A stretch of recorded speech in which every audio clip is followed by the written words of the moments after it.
New Thought Media Network.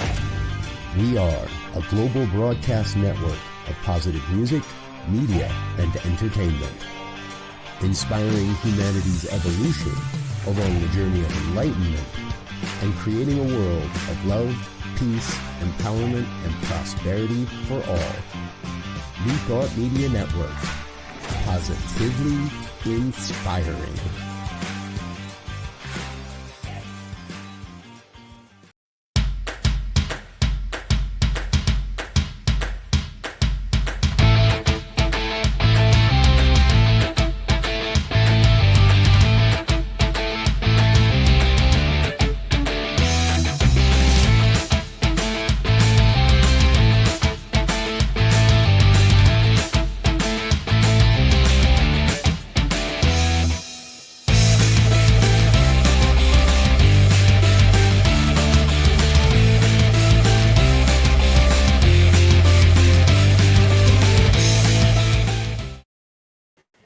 Hello. We are Robyn and Gil.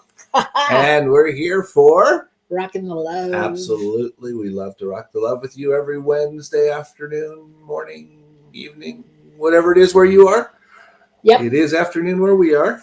It's so true. So what we'd love for you to do is push those little like buttons and do all that stuff we do now just because it's what we've been trained to do. Well, and it helps media. us. It helps us to be able to broadcast but in I mean, ways. Yeah, I did it. Yeah, what he said. Yeah. That too. Anyway, so we're really glad you're here. Today, we are doing our show on... Ba-ba-da-da. Do we have the title? Yes. Where is it? I don't know. Michael Mangus has it. He'll put it up in the chat.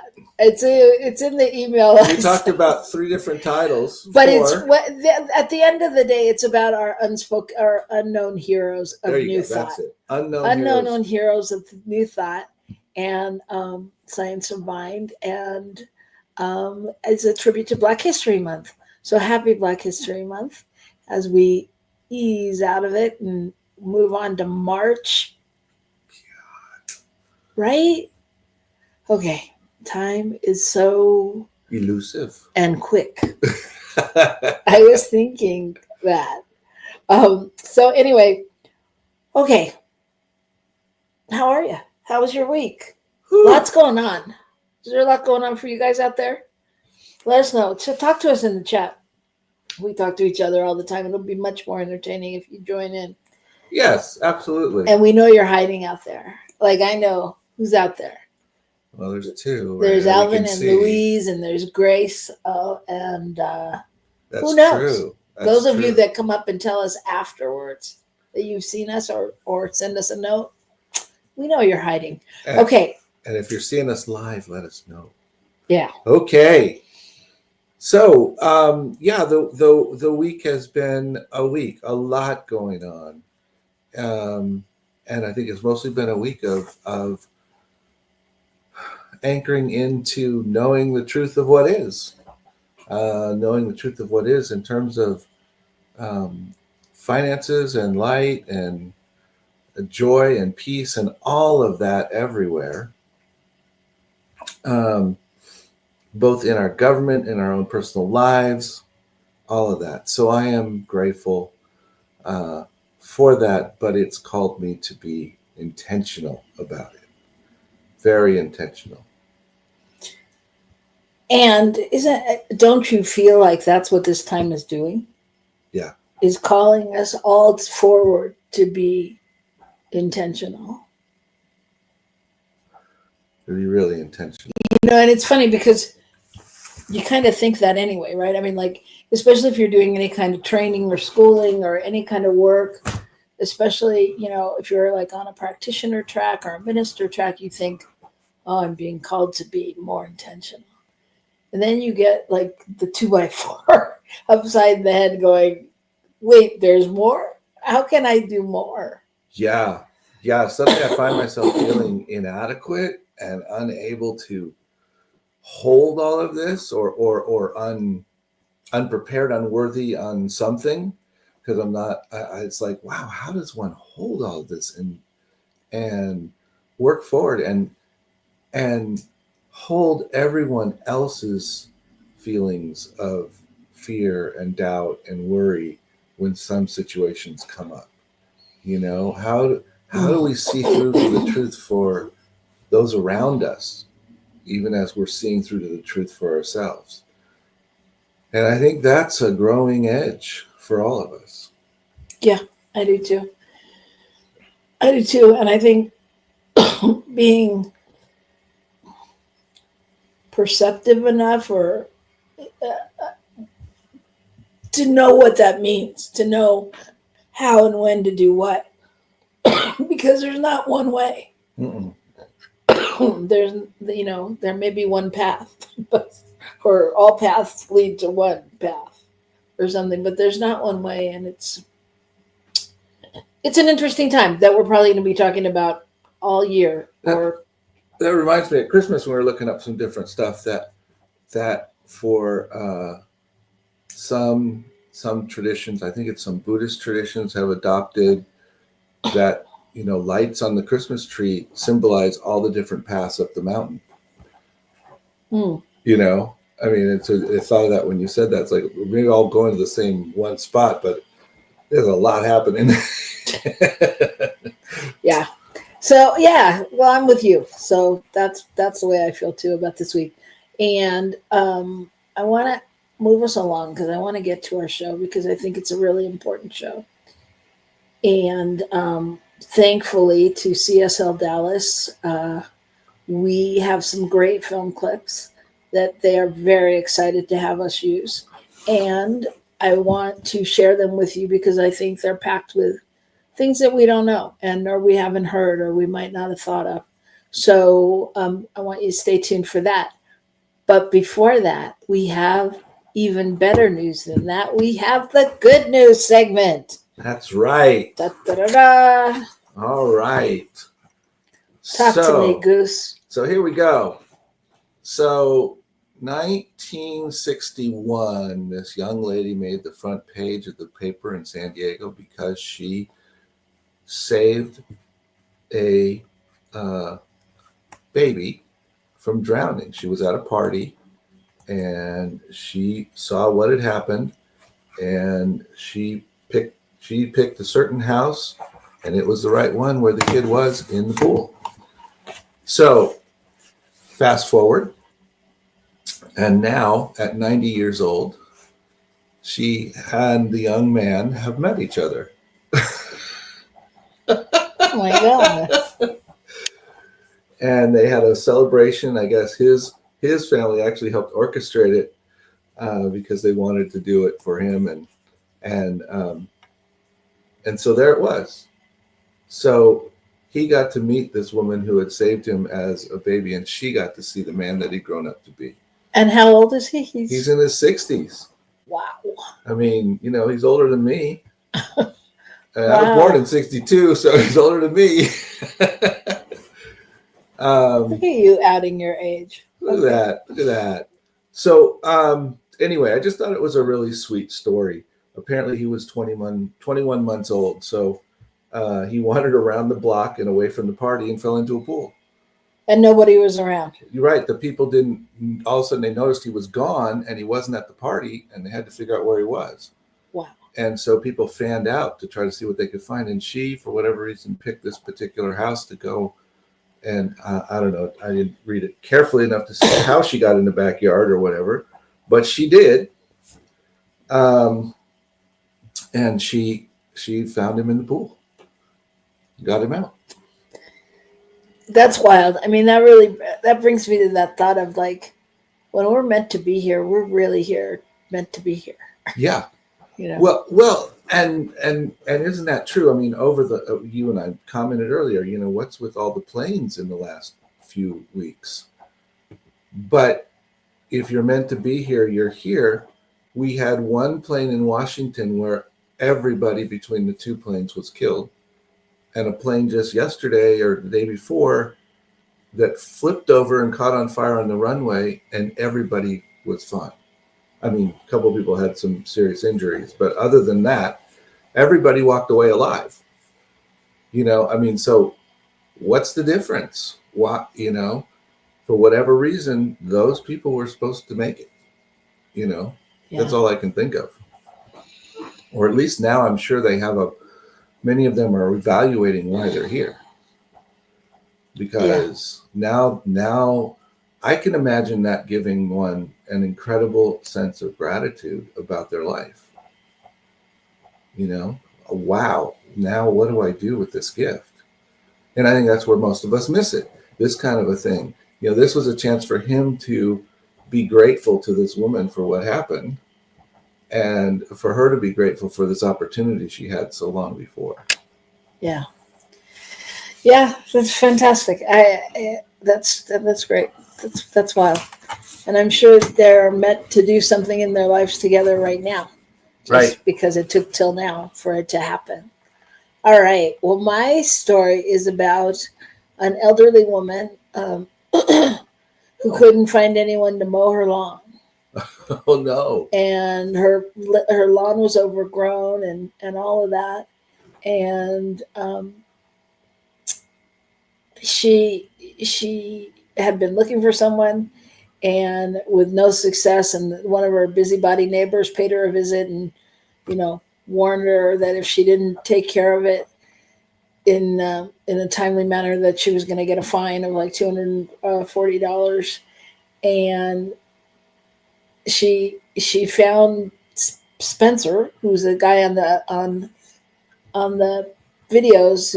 I've seen him do some lawn, and he goes and he mows people's lawn for free. So he finds the people and he mows their lawn, and he said, I'll do it. I'll do your backyard. I'll do your front yard. I'll do it for free. I won't charge you a dime. And he had put up his video on TikTok like he does, and started a GoFundMe and raised $800,000 for her. Oh my God. Yeah. So I just marvel at people really that, I don't know, like really start GoFundMes from nowhere, And they start them for someone else, which is even, wow, what a gift. Yeah. Yeah. I mean, I just think it's really, to me, it feels like such a selfless act, and really coming from such a place of the heart. So, and what a gift it is to, it's just such a gift. It's such a testament to how much people are willing to give when they see the need and are touched by the circumstances. And I'm sure his generosity contributed greatly to others being generous to the fund. Yeah. And he went above, and he announced that he was creating a trust fund for her, so to ensure that no one could take advantage of the money and then advantage of her. And I think like, it's, I don't know. It's so above and beyond, and like what a gift to her, and what a gift to him to know that, it's kind of like when you were working for Comcast, what we talked about a couple of weeks ago. Mm-hmm. His job isn't mowing lawns. Right. It has very little to do with mowing lawns. Mowing lawns is the vessel in, know. That's the entry. And what he's really doing is bringing so much love and light and possibility to people. So, yeah, whether it's just that somebody cared enough to mow their lawn, or that they went so far above and beyond and did all the other. But he's done it in a variety of ways that have been so powerful. Yeah. Yeah, and she said that so she some of the cash is given to her, and some of it is being donated to charity. And at the end, she said that she was so overwhelmed that she couldn't even cry, that she couldn't even think, and that these are the things that dreams are made of. Mm. And wait, there's more? It's true. Yeah. No, it's true. I mean, and that's life. These are the things that life is made of. These miracles and things are there all the time. And there's people out there doing great things that will never be heard about. But like, it is changing the world. I'm holding strong to that. It is changing the world. Absolutely. Yeah. All right. And I think this break will change the world. What do you? I hope so. So take a minute and come back here in a minute on New Thought Media Network.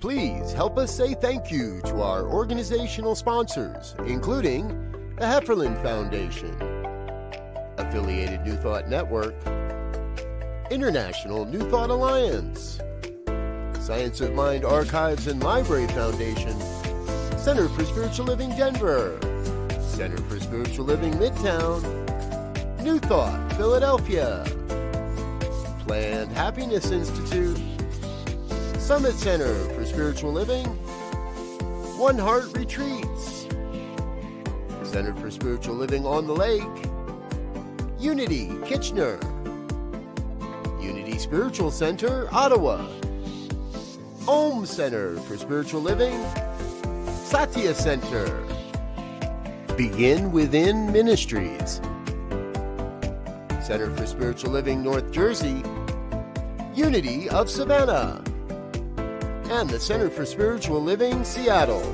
as well as all of our individual donors. Thank you for being part of the New Thought Media Network. Please like, share, and subscribe. New Thought Media Network, positively inspiring.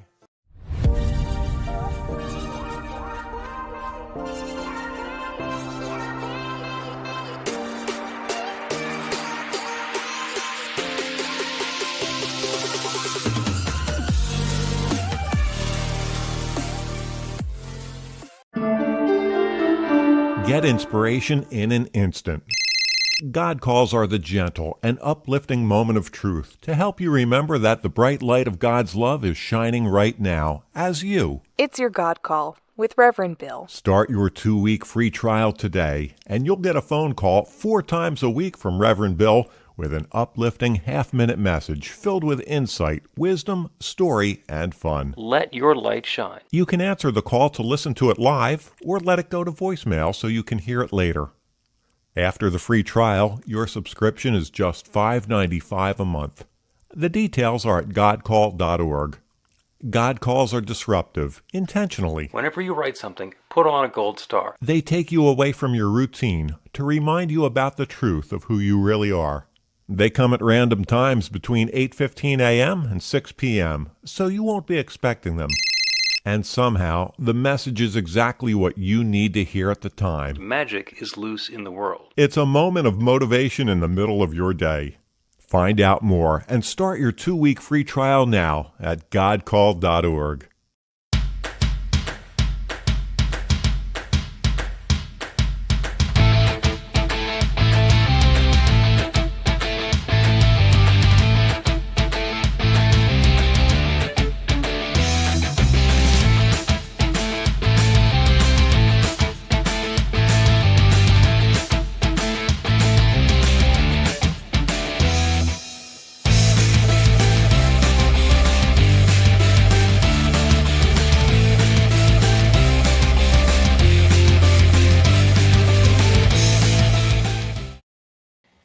Hello. Jinx, you owe me a Coke. Oh, no. Hi, everybody. I'm Gil, I'm Robyn. and we are back with Rockin the Love. We're so happy to be with you today. We are having a fun day, I think. Interesting day. And we wanted to look at something in honor Black History Month. And so we've looked around a bit and, found a couple of really good pieces about some New Thought heroes, New Thought people who are very involved, who you may or may not have heard of, and at least certainly probably didn't know as much about as you'll hear in these little clips. So the thought was to just bring up some of that and honor some folks that may not always get recognized. Yeah, and we're going to do that along with doing some quotes from different people throughout the New Thought movement, African American and just talk about the quotes a little and what they mean and all of that. So if we could start with the first tape, that's what we'll be doing in a second. I was just going to say the other piece is there's been such a huge amount of contribution and leadership from the African American community in New Thought, but it's not all. It's some of it. I think some, especially the older stuff, is not as well known. So that's part of what we're looking at. So here we go.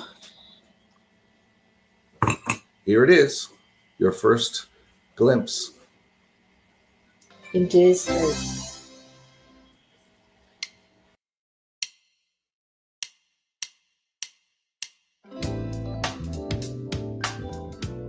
Here's a little-known Black History Science of Mind fact. Jamaican-born Marcus Mosiah Garvey Jr. is well known as a businessman, journalist, Pan-Africanist, and powerful orator of the early 1900s. As such, he attracted thousands of followers to his Black nationalist movement that became known as Garveyism. As founder of the Universal Negro Improvement Association, Garvey encouraged African Americans to be proud of their race and promoted cultural identity through his Back to Africa campaign. But did you know that Garvey was also a follower of the New Thought movement, as well as a student of the ideas and philosophies of religious science? In fact, Garvey studied the same New Thought philosophers as religious science founder Ernest Holmes and his brother Fenwick, and often quoted their teachings. He also was inspired by divine science co-founder Nona Brooks. Even the philosophy of transcendentalism, led by writer Ralph Waldo Emerson, resonated with Garvey. He excelled in merging racial philosophical concepts and science of mind principles while addressing the Black condition in America. The strong philosophical beliefs in self-mastery, determination, and willpower that Garvey preached to Black people aligned perfectly with the newly emerging teachings of science of mind.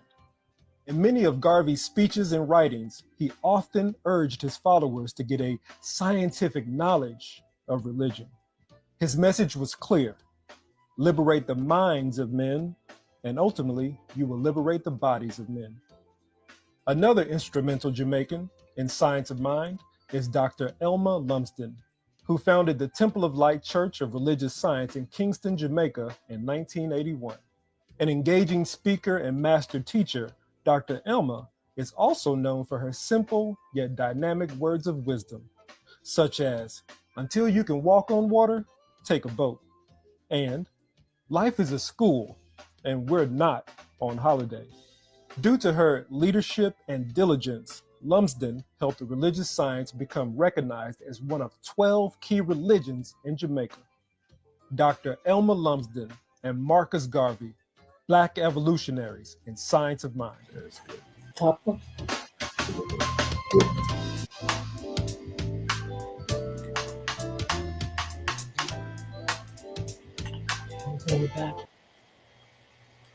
Hello, everybody. Thank you. Wow. Wasn't that some fascinating stuff right there? Stuff that I certainly didn't know. And what an incredible movement that Marcus Garvey was creating and leading, and realizing that a lot of that was bolstered by his understanding of New Thought and by his ability to take those principles and infiltrate them, put them into what he was doing, and how he was teaching people and inviting people to see their power and their place in the world. Yeah. Yeah, it's so important. And I have to say, I love that quote by Olmstead.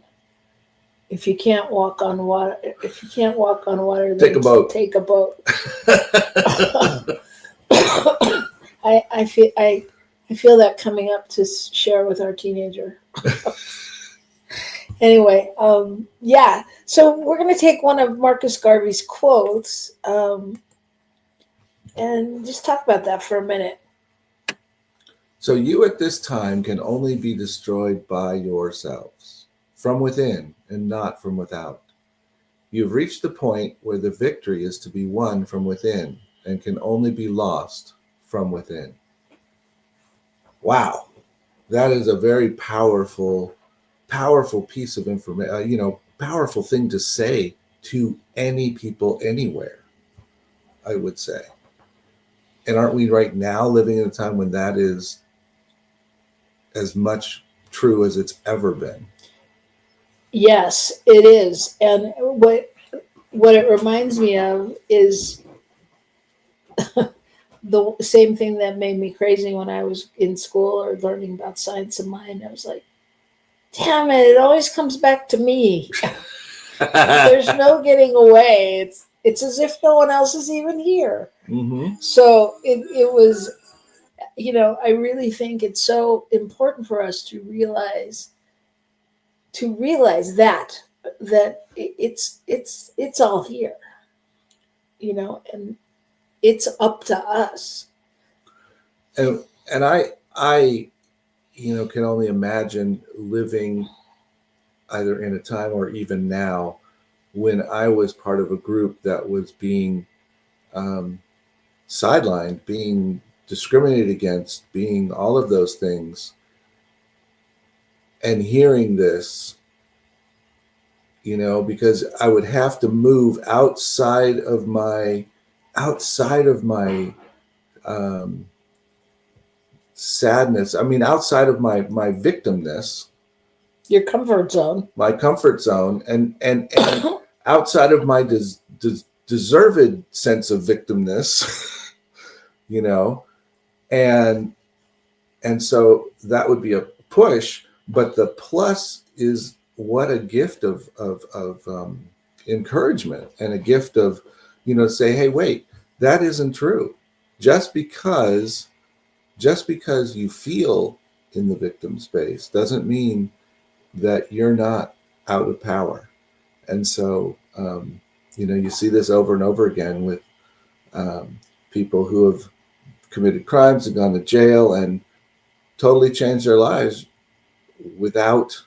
or have been sent to jail wrongly and have still totally changed their lives, and shifted and been able to move past it because they realize that it's not whatever's going on around them and to them, it's what's happening within. Well, and if you take this quote, and think about what's going on now, we have the power. I mean, and we're the only ones that have the power. It actually reminds me of after your divorce, when you were at odds with your former wife, and she said to you, "I'm going to ruin your life." Mm-hmm. And we looked at each other, and I went, "She can't. Mm-hmm. She can't." And that was such a defining moment in that, only you can ruin your life because it's where you choose to live, right? Right. Yeah. Right. And only she could really choose how she wanted to live her life going forward. She couldn't pin it on me or whatever other circumstances there were ultimately. We've all had different experiences, and all of those experiences, we have the choice of saying, where do I play in here? How am I going to receive this? How am I going to mold this into my life? But anyway, all that being said, I was also incredibly interested in just the pictures shown in that video of the size of the marches and things that were going on. I was clueless from that time what was happening. That's 1900, 1910, something like that. Something like that. Yeah, I mean, that's wild. That's great. Yeah, he was born in 1887, and he died in 1940. So, yeah, so it's just interesting to and he was Jamaican, right? So we were already not just in the United States or whatever. I mean, on some level, it was already. Well, the Pan-African movement, right, he was bringing all Africans who had been taken all different places together. Yeah. And instead of living into the story of whatever that thing was. You know, what I think of is you're talking about, I think you said Reverend Nirvana said it. I don't know. Anyway, the idea that, you know, what if the whole thing with slavery was that it spread the incredible gifts of Black people all around the world, you know, and it really wasn't about the slavery, you know, but what a gift it was that they got to show up in all these places and give to these different places. Anyway, made me think of that. Yep. And that's just a matter of perspective. It doesn't take away any of the hardship, but it's the matter of perspective. Yep. All right. Well, let's move into a little bit into the 1900s with our second clip and learn a little bit more whenever you're ready.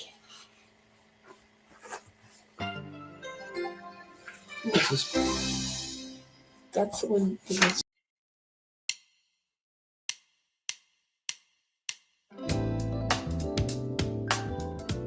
Here's a little known Black history science of mind fact. Pearl C. Wood was born in a small Arkansas town in 1892. A teacher, she became a seeker of spiritual truth. She relocated to Kansas City, where she became active in church and civic work. In 1930, she went to California. There she visited various churches but could not find the spiritual uplift she desired until one day, a voice inside her said, "The thing you're looking for is within you." She returned to Kansas City and became an ordained minister in the Metropolitan Spiritual Church of Christ. A short time later, she permanently moved to LA and founded Triangular Church of Truth in her living room in 1932. She became affectionately known as Mother Wood. The church grew, and 24 years later, in 1956, she affiliated with Religious Science.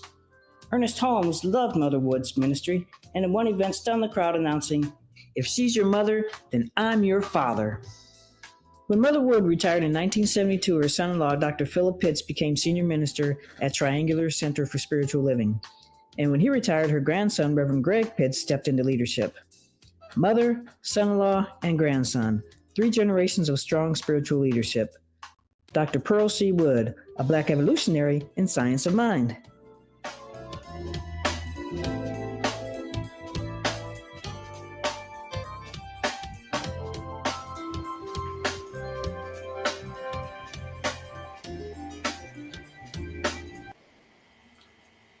Wow, she's an interesting one. And I was just noticing she was born within about 5 years of Marcus Garvey. And so they were living through that same period of time. You know who came to mind was the other church that isn't that far from Triangular. That We're from Los Angeles, so all of these churches look and sound familiar. that Reverend Carol was at. Oh, June Cobb. June Cobb. It made me think it was a similar. It sounded like she's this one started in her living room, and June Cobb was basically in a neighborhood. It looked kind of like a house, but it was a church. It's still there. It's still there, and it's still running. Yeah, and it's surrounded by. And it's a CSL or a CSL. Religious science, depending on what they call it now. Anyway. But what a history, and then the interesting family legacy. I mean, there must be some kind of powerful gift that she handed on to her family as well, right? I mean, for this to have passed down to a son-in-law and then a grandson and all of that. When we were familiar with it, there were other people there. I believe it was after that it happened. And had the chance to meet a couple of the people from Triangular, and they were very wonderful people.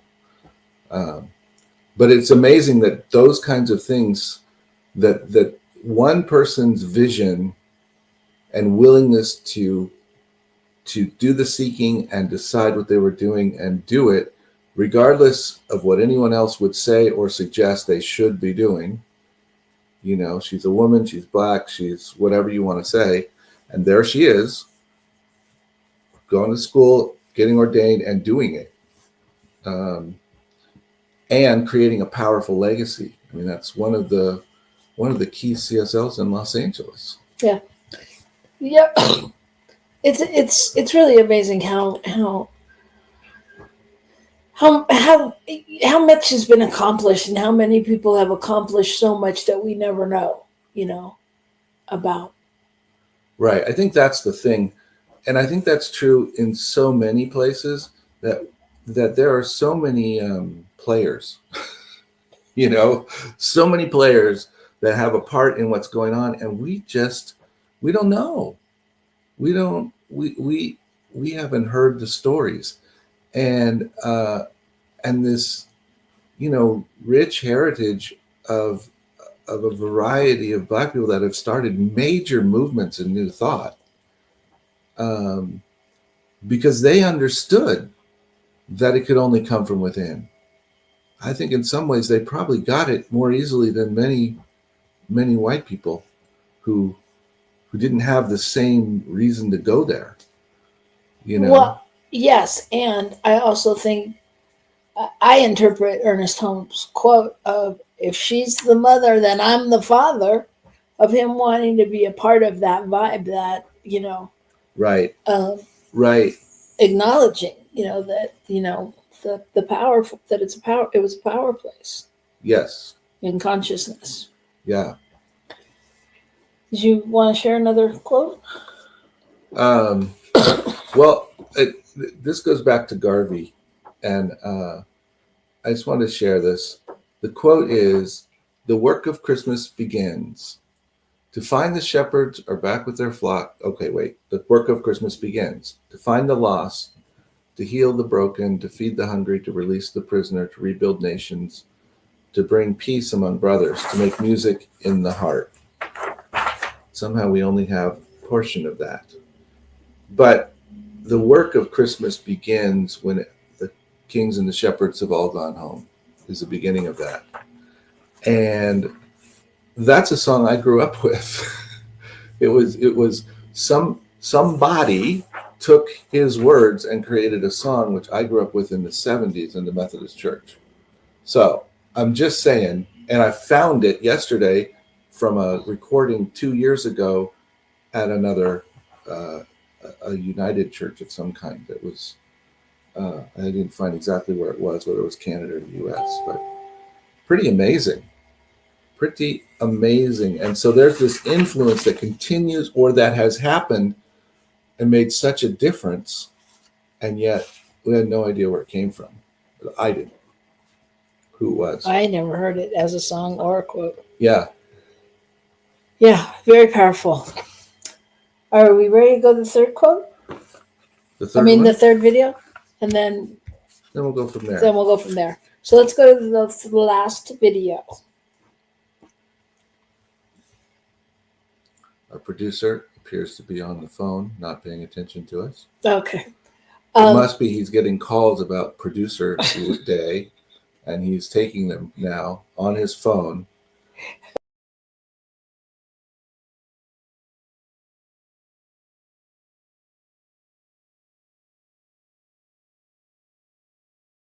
California.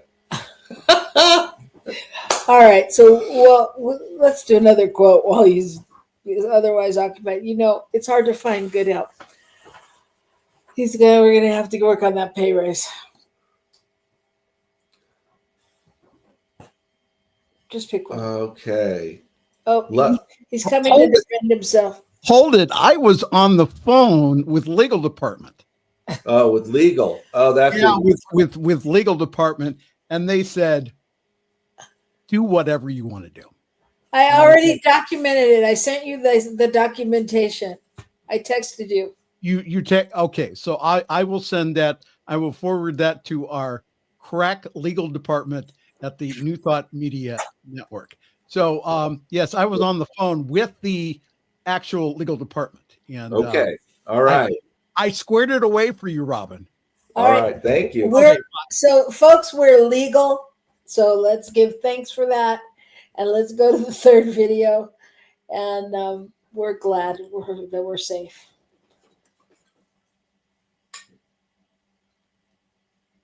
Do I need to banter more? Because I can.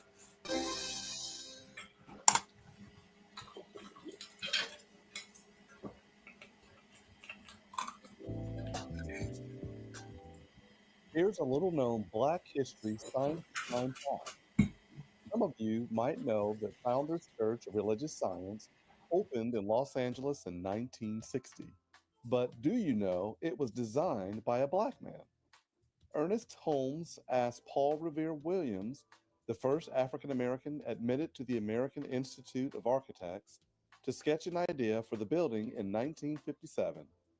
Williams produced a sketch of an elliptical circle, and Holmes liked what he saw. To Holmes, the sketch was the perfect symbol for wholeness, unity, the unending and all-inclusive power of love. Williams designed many landmark buildings in Los Angeles, including the iconic LAX Airport Terminal. He was later named a Fellow by the American Institute of Architects, a high honor for his outstanding achievements. Another Science of Mind Black history fact also involves Los Angeles and a famous singer. Cause God didn't make little green apples, it don't rain in Indianapolis in the summertime. You might recognize this song in this deep, sultry singing voice. No such thing as Dr. Seuss, no Disneyland. Mother Goose is no nursery rhyme. 1969's best song, Grammy Award winner for Little Green Apples, celebrated vocalist O.C. Smith. And when myself is feeling low, I think about a face aglow and ease my mind. The talented Smith experienced several career highs that only the best musical dreams are made of. But even though Little Green Apples hit number 2 on the Billboard charts and sold more than 1 million records, the former vocalist for phenomenal band leader Count Basie knew deep down there was something more. Smith told an interviewer, "After the music success I had, I was still searching for something and didn't know what it was. I kept looking outside of myself, not realizing the reaching is in the soul, not outside." His life gained new purpose in 1980 when he and his wife Robbie Golson discovered Science of Mind. Introduced by Dr. Joseph Murphy of Laguna Beach, Smith finally heard what he had believed for so long: God as a metaphysical entity, one with all, belonging in each of us and uniting us if we wish to see the Almighty. Inspired by the powerful spiritual principles he internalized, Smith even started explaining the metaphysical meanings of songs during his concerts. Profoundly struck by Science of Mind, Smith gave up his music career to study divinity, and in 1985, Dr. O.C. Smith became pastor of the City of Angels Science of Mind Center in Los Angeles. We must recognize beauty right where we are. That's why Dr. Ernest Holmes said, "There is not a spot where God is not." He gained a reputation for mixing jazz with storytelling and for being a loving force of financial support to single-parent households, low-income families, and foster children. The church's City of Angels Foundation also provided dozens of scholarships to help students attend colleges across the nation. Dr. O.C. Smith and Paul Revere Williams, Black evolutionaries in Science of Mind.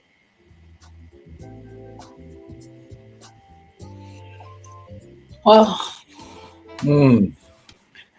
So that really touches us because, as we said, we're from LA, and we remember when people at Agape, where we were going to school, would go to City of Angels for classes and different things. And one of my ministerial instructors moved over from there when they started to decline after OC died. Mm-hmm. And she became a powerful influence in my education and in many others. And it's just interesting to see the influence. And I didn't know the story of how that place came to be, you know? I mean, I always heard it was O.C. Smith and he had, you know, was famous for the song, but I didn't hear the story. And so it was very interesting to hear that and to see how important it is when people follow their knowingness. Mm-hmm. When they say, you know, and really at some level, when they follow their not knowingness and they say, something's missing, I got to keep looking.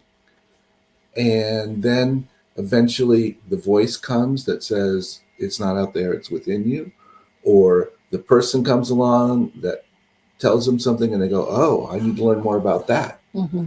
You know, and in all these stories, that's been something like that has brought people into this. Yeah, I don't, it's just so, to me, it's also touching, like just the whole connection piece and different things. And so I want to give a big shout out to CSL Dallas and thank them for their work and their commitment to Black History Month and just being a beacon of light in the world and truly shining it on everyone. So thank you so much. Thank you, Petra, Reverend Petra Weldis, Reverend Karen Fry, anyone else who's been a part of making this, Tracy Brown, Dr. Tracy Brown. And yeah, just continued good work. So you can learn more about them at their website, csldallas.org. So in this last remaining bit of time, which is very little now, we just wanted to share a quote or two from some other people that you may or may not have heard of. That are, go ahead. Yeah, no, go ahead. Just other African Americans in the movement. So one African American, I believe that many people are aware of, is Johnny Coleman, who started, I don't remember the name of it exactly, I'm sorry. We heard it yesterday and looked at it. But one of her proteges was Barbara King, who just recently passed away, right? And left her space. But one of the things Barbara King said is, love is not a feeling, it's a spiritual energy. And I was like, wow. Because that's such a great way to describe it. And so, you know, this legacy of different people who have created something and it's spread out. And we both, yeah, thank you, Universal Foundation for Better Living. And that is now led by Reverend Sheila McKeithen, if I'm not mistaken. And Robyn and I went to Agape and did a lot of study at Agape in Los Angeles. And that's led by Reverend Michael Beckwith, who's another African American. And it has exploded into having a huge influence around the world. And so all of these things have had major influence. Some of them have come and gone, and some of them have continued. But they've all touched so many lives because people stepped out and didn't let anybody tell them what they couldn't do. And I think it's only fair to mention a quote by Reverend Sheila McKeithen. Because it's a quote we live by.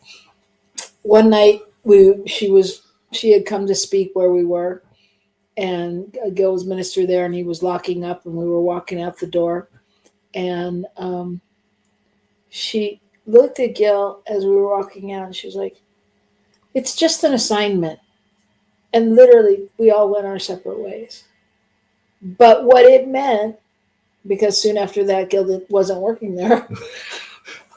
I no longer had that position. He no longer had that position, too much to our surprise. And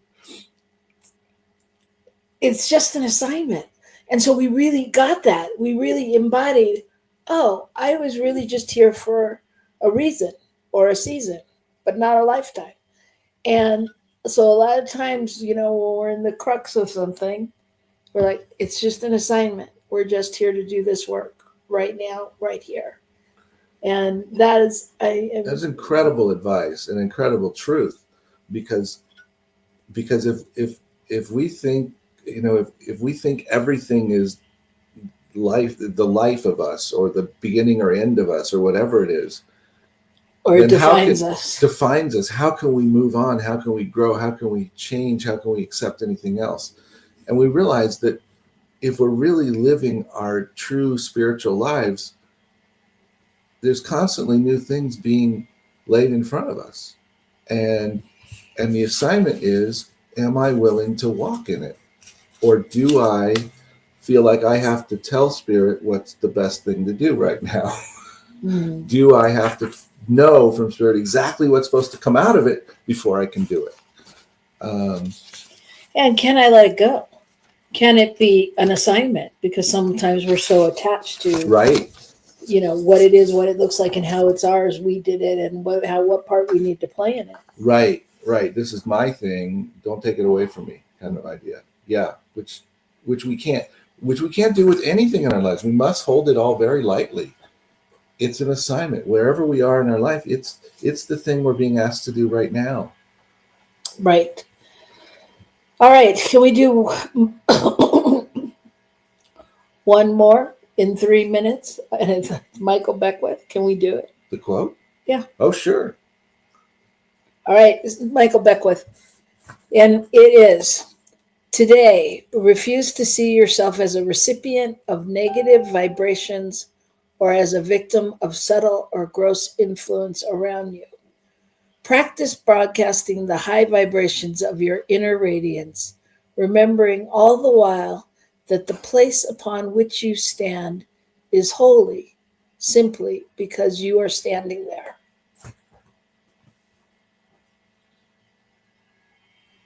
All right, everybody.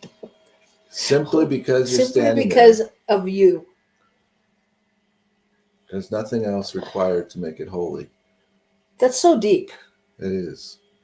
That is. That's because amidst everything going on, it's like, can we know that? Can we stand knowing our value? And I just want to say that that's extremely close to home today, because I'm struggling with feeling that value. And the sudden flash I had on that was, I just have to stand in the fact that I am here and this is my call right now. And, And that all of it is your call. It's right. your call to feel uncomfortable right here, right now. And that's okay. That's okay. That's okay. This too shall pass. Right. And not get caught in it so that it becomes the story, but just notice it and then remember, I'm going to step into the high vibration as I know it. Well, I'm going to respond to you with another Michael Beckwith quote. Okay. Okay, here it comes. Sorry, another one caught me on the page.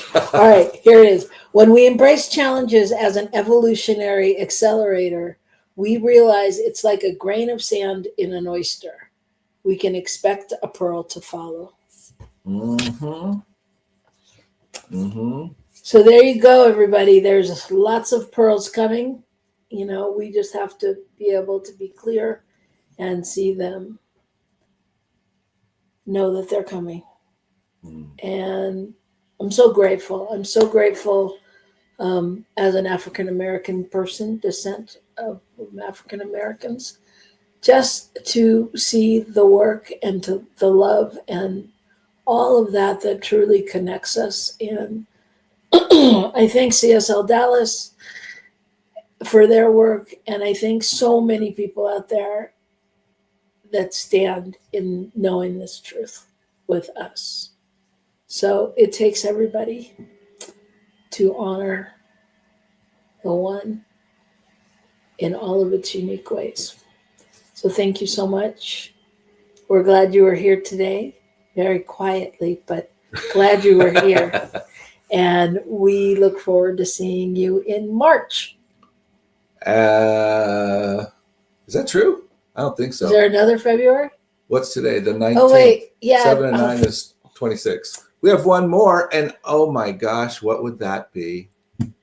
She's so embarrassed. Not really. That means 7 more shopping days till my birthday, everybody. Not embarrassed at all. You can send mine and my producer's gift in a box together to save postage. We love you, everybody. Keep rocking the love out there, and we'll see you next week on my birthday. All right. Bye. Peace and love.